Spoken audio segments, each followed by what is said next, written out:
YTN 뉴스라이더 함께하고 계십니다. 불과 넉 달 사이에 전 연인과 택시기사를 잇따라 살해한 32살 이모 씨가 구속됐습니다. 범행 동기로 생활비 문제를 꼽았습니다.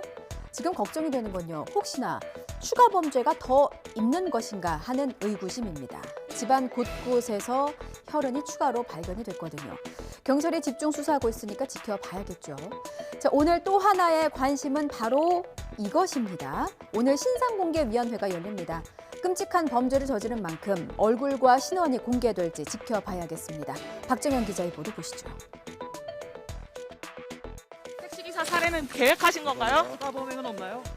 이 씨는 지난 20일 밤 술에 취한 채로 운전하다가 택시와 접촉사고를 냈고 이후 합의금을 준다며 택시기사를 집으로 유인한 뒤 살해해 시신을 옷장에 숨긴 혐의를 받습니다.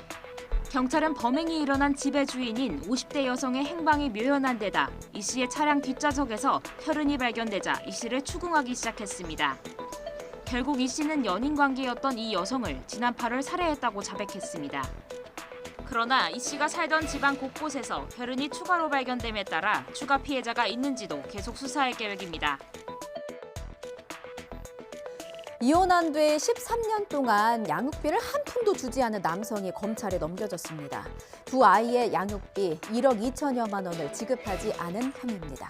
이 남성은 재작년 법원에서 양육비 이행 명령을 받고도 지급하지 않아서 결국 감치 명령을 받기도 했는데요.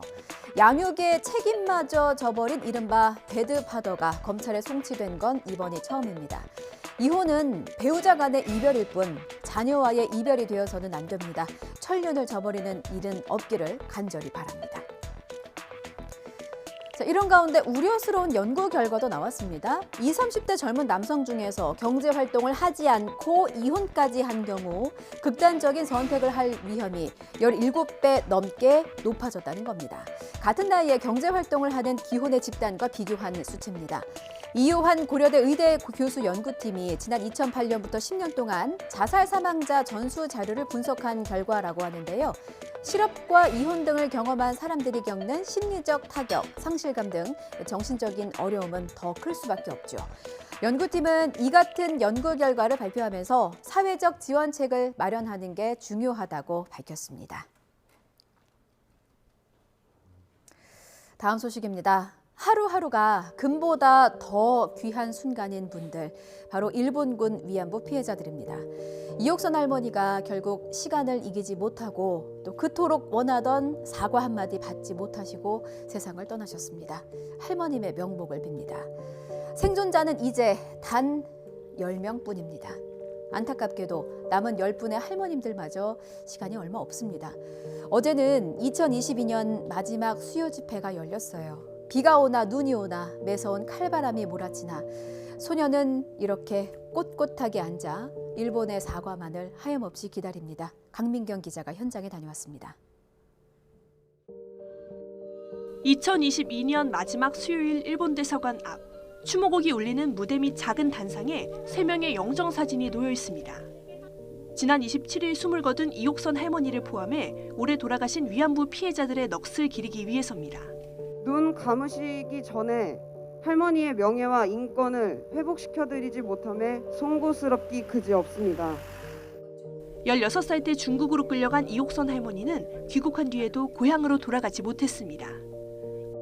이제는 그 맞잡아주신 저희의 손을 우리가 다른 이들의 손을 맞잡고 행동해야 할 때입니다. 생존자들의 평균 연령은 93살.